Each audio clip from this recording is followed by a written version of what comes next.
Franck Ferrand sur Europe 1, au cœur de l'histoire.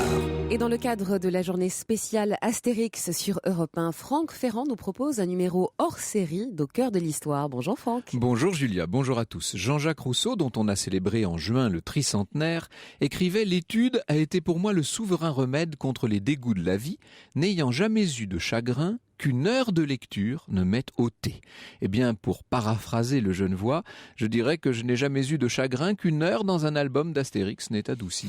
Et alors qui dit émission hors série dit forcément invité hors série. Et oui, nous recevons en effet l'homme, ou en tout cas un des deux hommes sans qui Astérix n'existerait pas, Albert Uderzo, qui est en train d'arriver, me dit-on. Alors je me rassure.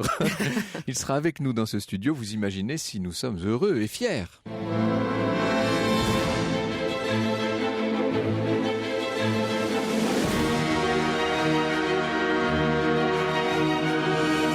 De 13h à 14h sur Europe 1, au cœur de l'histoire. Franck Ferrand.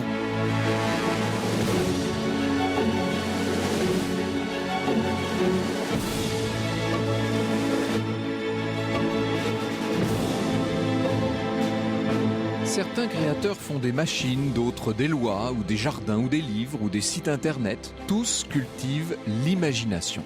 C'est l'imagination qui a enseigné à l'homme le sens moral de la couleur, du contour, du son et du parfum, disait Baudelaire. Elle décompose toute la création et avec les matériaux amassés et disposés suivant des règles dont on ne peut trouver l'origine que dans le plus profond de l'âme, elle crée un monde nouveau, elle produit la sensation du neuf. Je ne pense pas qu'il existe de plus jolie création que celle d'un petit monde imaginaire, justement plein de parfums, de sons et de couleurs, dans lequel les gens puissent aller se ressourcer à loisir. Or, c'est exactement ce qu'a fait, il y a 53 ans, le dessinateur Uderzo, lorsque d'un coup de crayon, immortalisé à l'encre de Chine et mis en couleur, il a donné naissance, en symbiose avec le scénariste René Goscinny, il a donné naissance au village armoricain d'irréductible gaulois le plus célèbre de tous les temps. Le chef à bras raccourcix, le druide Panoramix, le barde Assurance Tourix et tous les villageois, dont bien sûr Astérix, sont présents à nos esprits. Réunis en cercle pour un banquet de sangliers, Mélésanrix dans une bataille de poissons pourris, ça ferait un joli nom, tiens, Mélésanrix du reste. Ou simplement, je vous appelais comme ça, demain. Vacants à leurs occupations paisibles, le vieil Ashcanonix couvant des yeux sa bien jeune épouse, le placide Obélix livrant un menhir, on se demande bien à qui du reste, et saluant courtoisement le facteur Pneumatix en grande conversation avec Yellow Submarine. Tout est dans le détail, ces trois fleurs à côté du petit chien idéfix, cet écureuil qui s'échappe de la vignette, la volute timide s'élevant de telle cheminée et telle cruche de cervoise tiède qui attend dans un coin. Si l'on en croit les experts en BD, la série vedette du journal Pilote s'inscrit dans la tradition de ce qu'on appelle l'école de Marcinelle, avec ses personnages agronnés et ses bulles arrondies. Mais comment ne pas voir que le dessin d'Uderzo, ce dessin s'en distingue, qu'il vaut par lui-même grâce à une profondeur, une fluidité, une vitalité, grâce à un sens du détail qui n'appartiennent qu'à lui. On peut chercher les causes du succès planétaire d'Astérix dans son humour ravageur et décalé, dans sa bonhomie franchouillarde, dans sa façon hyper attrayante d'envisager l'histoire de la Gaule conquise et des dernières années de la République romaine. Tout ça, naturellement, est incontestable, mais il me semble que c'est oublier l'essentiel, à savoir une fabuleuse aptitude à nous faire rêver, à nous transporter ailleurs. Nous sommes en 50 avant Jésus-Christ, dit la page de garde. Vraiment, on se croirait plutôt dans un petit monde impossible à dater, comme une sphère hors du temps, comme une sphère libérée du temps. Il y a un univers Astérix, comme il existe un univers Tintin. C'est tout un monde à part, un micro-macrocosme en parallèle, doté de son propre soleil et de sa propre atmosphère, et dans lequel il est facile de glisser pour peu qu'on soulève la couverture cartonnée de tel ou tel album. J'appartiens, vous savez, à une génération dont l'enfance puis l'adolescence ont été rythmées par les aventures d'Astérix. Et il m'arrive, afin de rassembler facilement mes souvenirs, de me dire « Alors, 1975, oui, c'est l'année de la Grande Traversée. » Ou bien « L'automne 87, oui, la sortie d'Astérix Sherazade. » lorsqu'une création s'impose si fortement à ce que l'on appelle la culture de masse, elle pose forcément une infinité de questions. Peut-on et faut-il adapter Astérix, comme le fait le film dont nous allons parler tout à l'heure? Dans quel pays Astérix rencontre-t-il le plus de succès? Que nous apprennent les albums sur les mythes de la France gaulienne? Les aventures d'Astérix admettent-elles une lecture politique ou même une lecture sociologique? Pourquoi pas psychologique? Est-ce qu'il existe des clés de lecture non révélées? Nous allons revenir sur toutes ces questions, mais en essayant de ne pas déflorer, si possible de ne pas dessécher du tout les belles images que chacun d'entre nous conserve dans un coin de sa mémoire.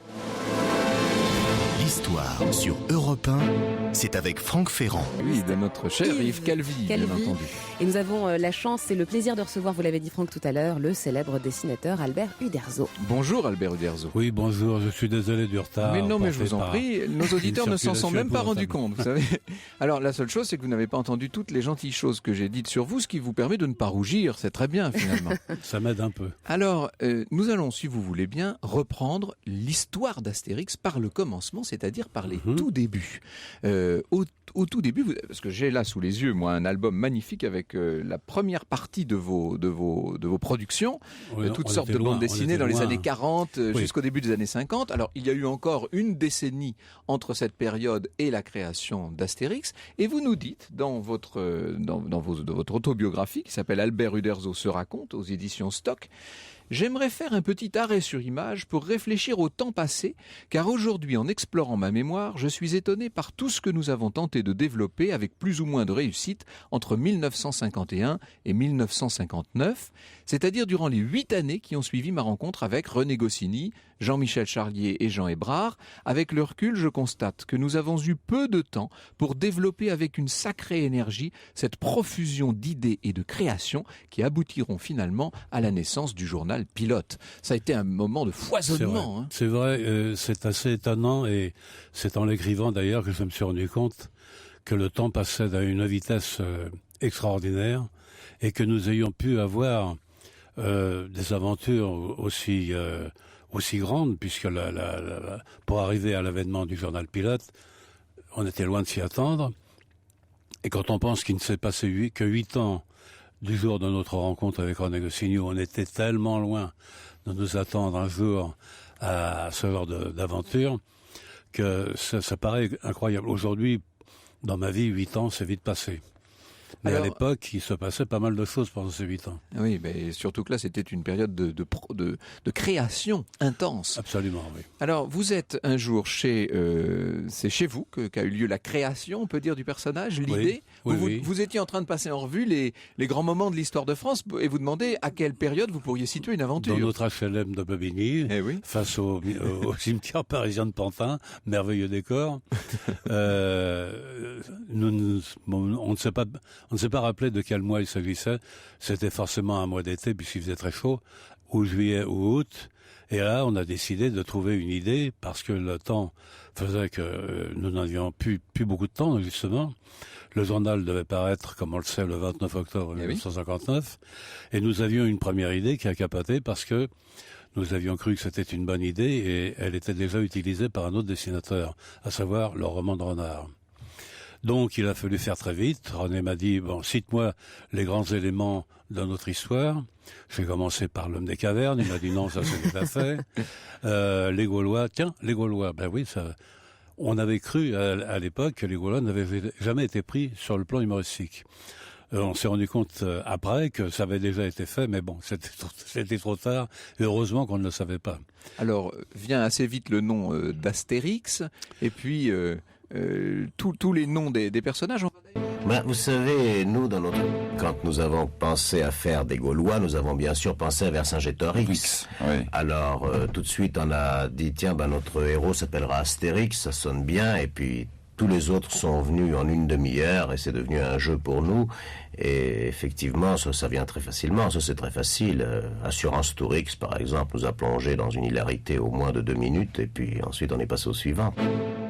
Donc tout est venu très vite au départ, évidemment, vous créez l'univers. Et d'ailleurs, on peut dire que lorsqu'on voit la première aventure, Astérix le Gaulois, l'essentiel est déjà là. Alors bien sûr, tout ça va se raffiner dans les 3 aventures suivantes, jusqu'à prendre la dimension qu'on connaît aujourd'hui. Mais enfin, on peut dire que les bases sont claires. Les bases principales, oui, sont déjà là. À savoir que les bases pour nous étaient très simples.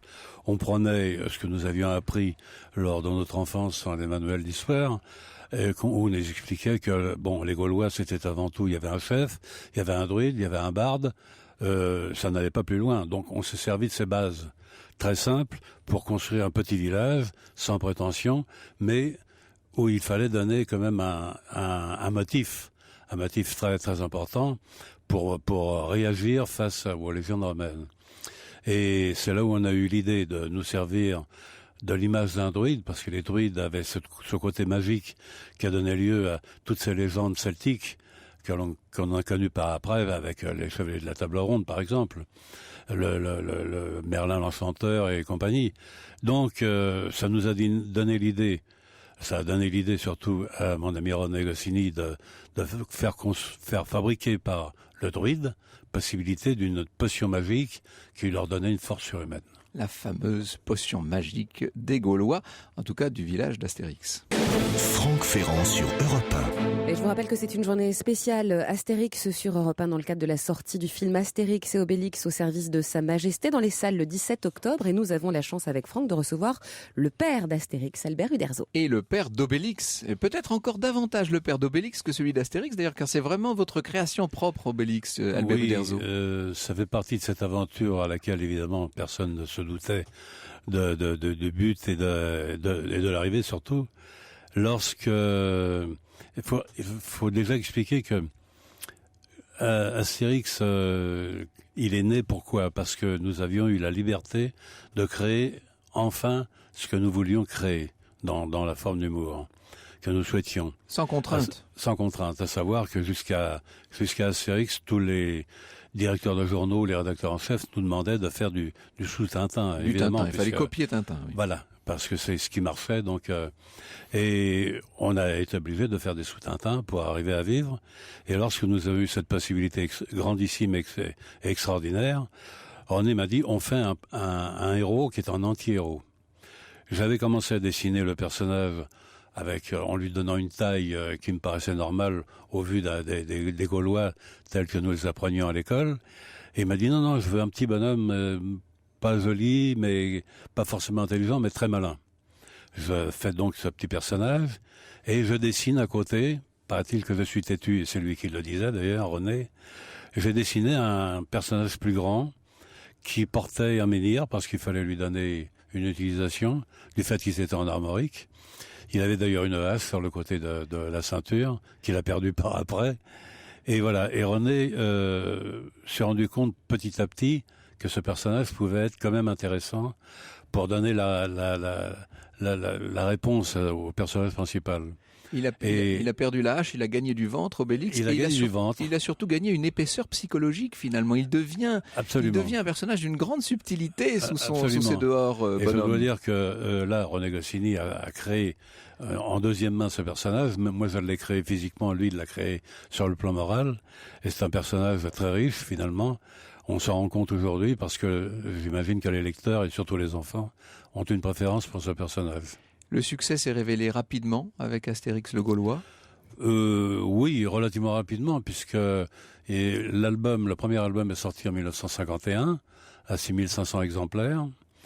Et en 1956, l'Express faisait la couverture du personnage. En 66, oui.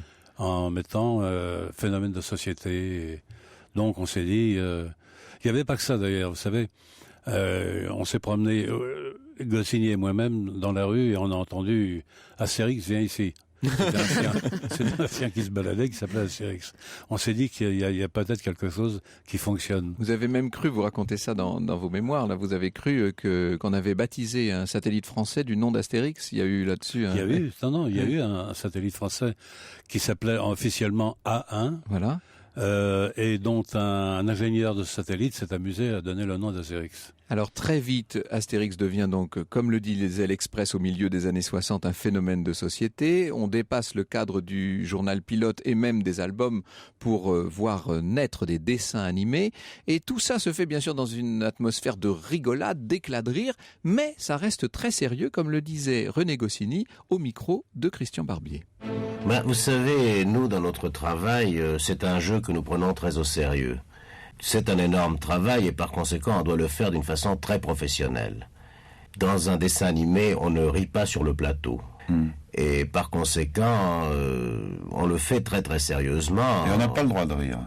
Mais on n'a pas envie de rire. C'est bien plus tard, quand c'est terminé, quand on voit la séquence, quand on les voit bouger. À ce moment-là, on se détend et on s'amuse. Mais pendant qu'on le fait, c'est presque impossible. Seulement, évidemment, c'est très agréable à faire. Et c'est surtout très agréable à voir et à suivre. Nous allons, en compagnie bien sûr toujours d'Albert Uderzo, poursuivre notre découverte de l'univers d'Astérix. Et nous avons invité pour le faire une grande spécialiste du monde romain et du monde celte, latiniste, maître de conférences honoraire à la Sorbonne, Daniel Porte, que connaissent bien les auditeurs d'Europe 1 et qui va nous livrer son regard sur la bande dessinée. L'histoire sur Europe 1, c'est avec Franck Ferrand. Jusqu'à 14h sur Europe 1, une émission hors série de cœur de l'histoire, je vous le rappelle, consacrée à Astérix. Astérix, dont l'un des papas est avec nous, Albert Uderzo. Je dis l'un des papas, c'est vraiment un travail à deux que vous avez fait avec René Goscinny. C'est une co-création, bien entendu. C'est une co-création et ce qui est admirable, je ne pense pas avoir connu, peut-être que ça existe maintenant, mais avoir connu une collaboration et une osmose aussi puissante que celle que nous avons connue. C'était pas du tout prévu, évidemment, et comme tout ce qui n'est pas prévu, ça paraît normal. Mais lorsqu'on s'est rencontrés, lui dessinait sa propre série, moi j'écrivais mes propres scénarios, et on a vu que chacun avait une spécialité bien propre. Et on a décidé de marier ces deux spécialités, sans penser au succès évidemment qu'on aurait plus tard. Et alors, évidemment, la finesse de l'humour à multiples détentes de René Goscinny s'est mariée littéralement avec votre incroyable finesse à vous, la profondeur du dessin dont je parlais tout à l'heure, et puis ce sens incroyable du détail. Je parlais tout à l'heure de ces petites fleurs, de ces volutes de cheminée, des cruches de cervoise ici ou là, des petits animaux qui circulent, un écureuil, des poules, enfin, vous avez ajouté ça n'est pas dans le scénario, j'imagine. Ça n'est pas dans le scénario, non, ça me permettait, moi, de m'amuser un peu plus, si vous voulez, parce que de broder sur la trame. De broder sur la trame. J'éprouvais d'abord énormément de plaisir quand je lisais le scénario que m'envoyait mon ami, parce qu'il travaillait le scénario de A à Z avant de me donner l'exécution du dessin. Donc j'étais le premier lecteur, en quelque sorte, d'Astérix, et je m'amusais beaucoup. Ça me permettait comme ça d'entrevoir des choses. Et puis je m'amusais aussi, sans trop esquinter évidemment le scénario lui-même, à broder avec des animaux, en y mettant par exemple, quand le brave Avracourcix tombe de son bouclier, il perd son casque et il glisse du pavois. Voilà.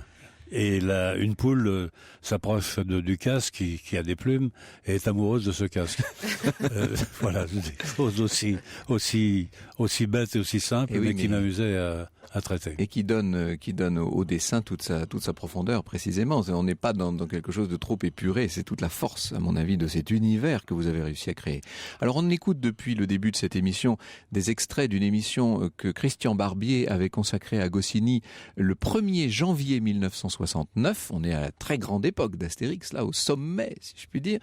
Et donc, nous avons entendu Goscinny nous parler du sérieux qu'il fallait. Nous l'avons entendu parler de la création des noms. J'aimerais qu'il nous dise quelques mots du latin qu'on trouve dans Astérix. En réalité, je n'ai jamais fait de latin, voyez-vous. Alors, par conséquent, je me suis toujours inspiré des pages roses du Larousse, ce qui d'ailleurs m'a permis, quelquefois, j'ai reçu des lettres de latinistes distingués, en me disant, messieurs, vous avez fait une erreur, cette phrase n'est pas correcte, je l'ai réexpédiée à la page numéro tant du petit Larousse illustré. Autrement, voyez-vous, nous ne pouvons pas faire d'erreur, nous n'avons jamais fait de latin. Alors vous l'avez improvisé ce latin, quoi. Vous ajoutez des us de temps en temps, des âmes, des aucune déclinaison bien à propos, enfin. Ah, mais non, même pas. Tout ça est parfaitement correct. Du moins, je le souhaite. Je souhaite que les éditions Larousse ne m'ont pas poussé à l'erreur.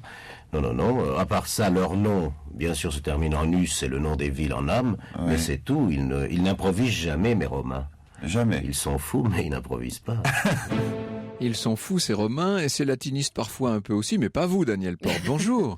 Bonjour Franck. Merci d'être des nôtres. Alors vous avez, disons-le tout de suite, vous êtes celle qui avait traduit en latin un certain nombre d'albums d'Astérix ? Non, je ne les ai pas traduits, j'ai essayé de les traduire, et en particulier le dernier, qui m'a fait mesurer la distance qu'il pouvait y avoir entre les albums qui parlent de choses contemporaines et les albums qui anticipent. C'est là qu'il y a une différence, parce que parler d'ordinateur ou parler de fusée en latin, c'est compliqué. C'est compliqué, oui.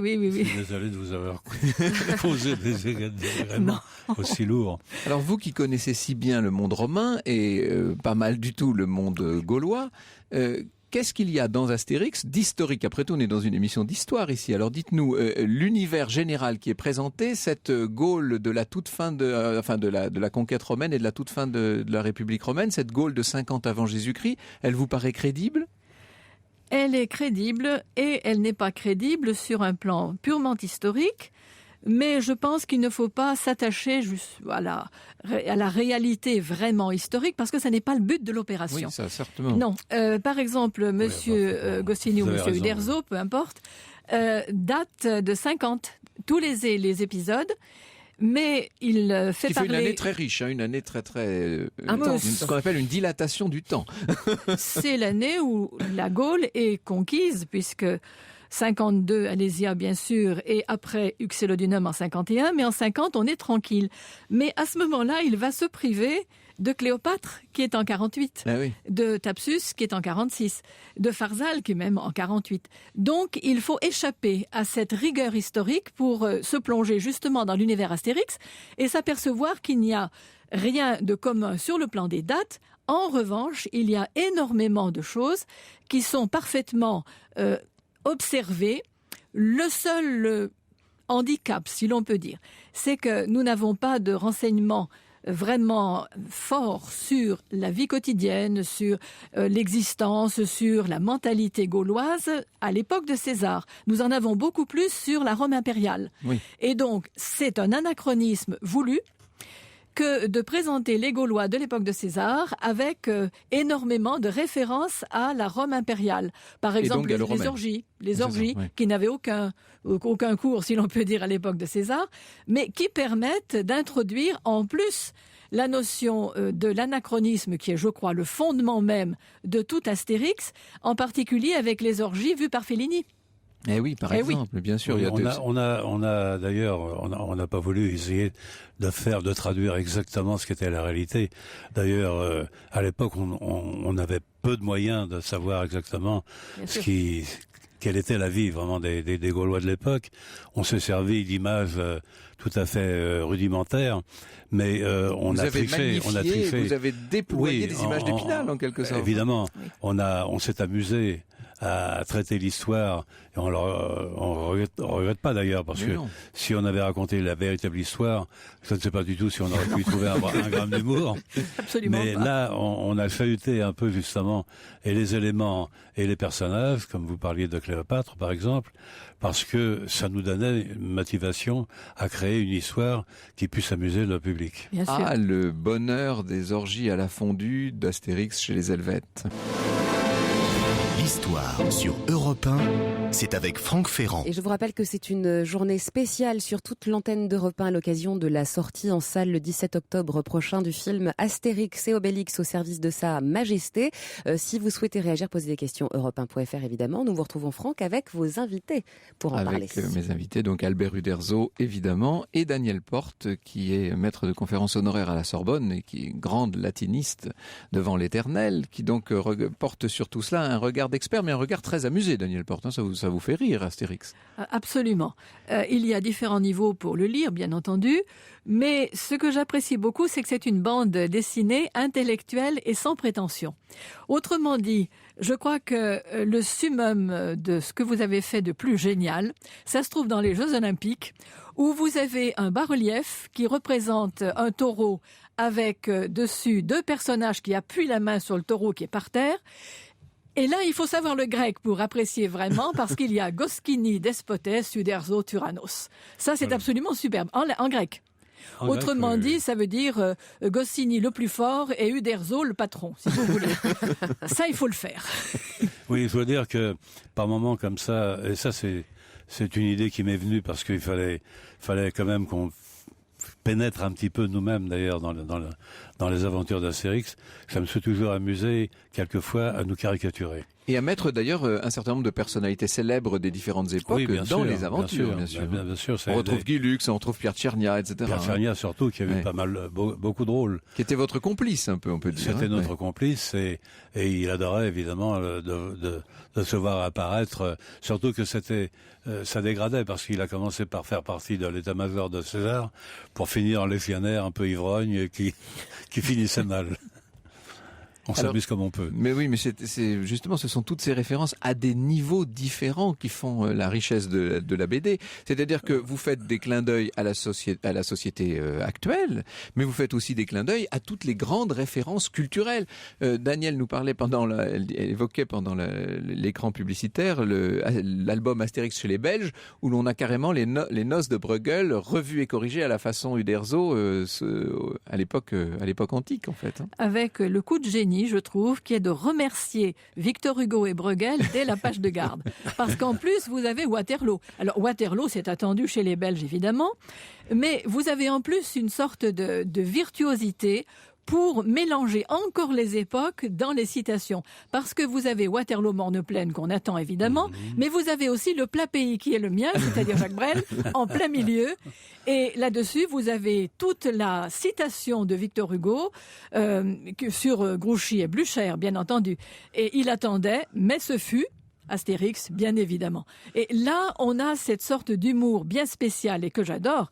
C'est la connivence entre l'auteur et le lecteur. C'est-à-dire que l'auteur lance un défi au lecteur pour savoir s'il va reconnaître un tel ou une citation, etc. Et le lecteur, lui, est tout content de se dire « Ah, tu as voulu m'avoir, eh ben non, j'ai reconnu. » Vous voyez, et ça, c'est spécial. Et c'est ce qui explique les humoristes sont incorrigibles. Et c'est ce qui explique que toutes les générations s'y retrouvent. Oh oui, moi, je me rappelle avoir redécouvert adulte toutes sortes d'allusions, de citations, de références qui m'étaient évidemment passées très au-dessus lorsque j'étais enfant. Oui, on nous dit souvent d'ailleurs qu'il y a une deuxième lecture. Qui se fait avec Astérix. On n'a pas vu les premiers... évidemment, un enfant ne peut pas percevoir certaines choses, mais quand il relit les albums, il les retrouve à ce moment-là. Et bon, ça a toujours été notre dada de pouvoir...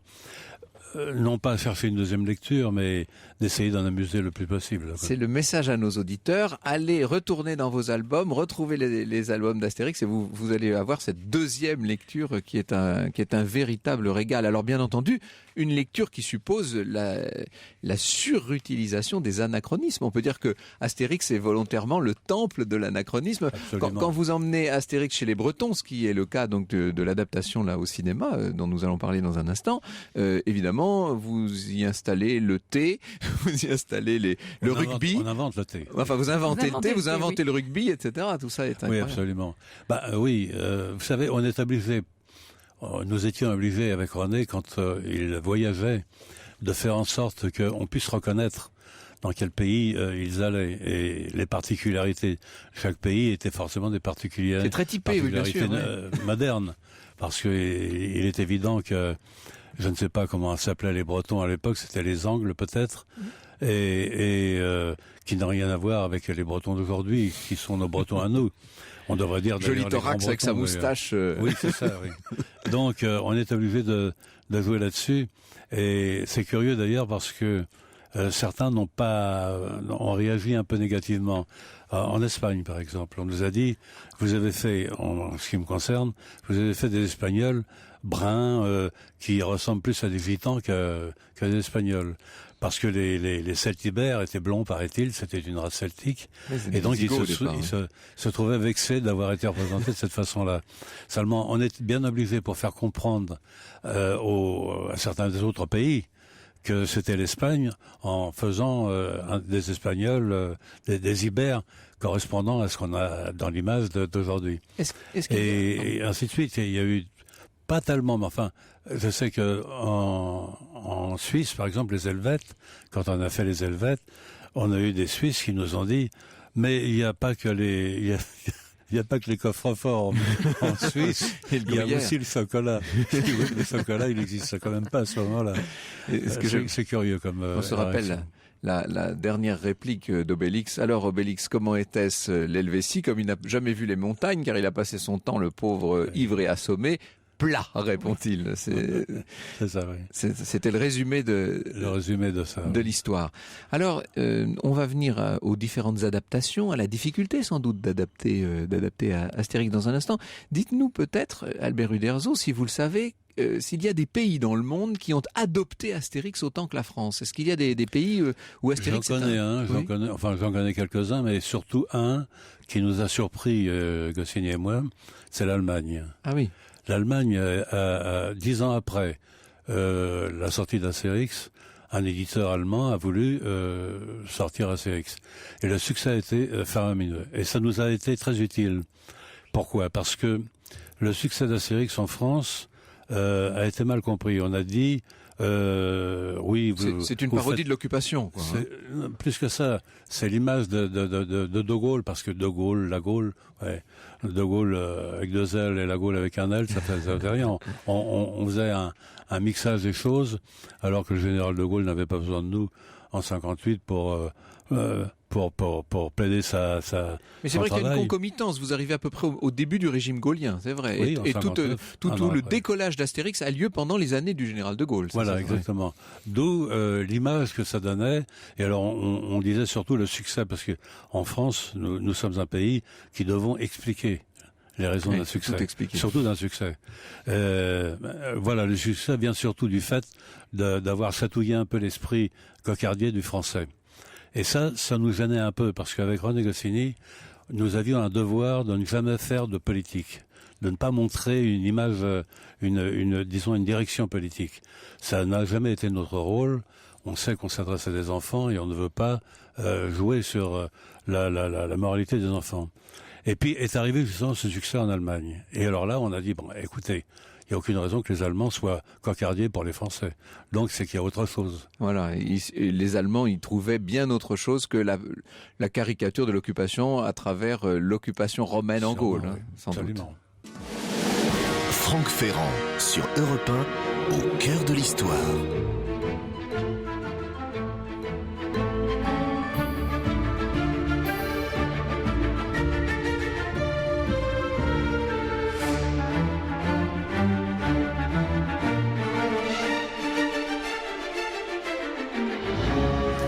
Un extrait sur Europe 1 de la bande originale du film dont nous sommes partenaires et qui sortira le 17 octobre, Astérix et Obélix au service de Sa Majesté. Alors Albert Uderzo, vous avez collaboré à ce film, ça se passe comment Non, absolument pas.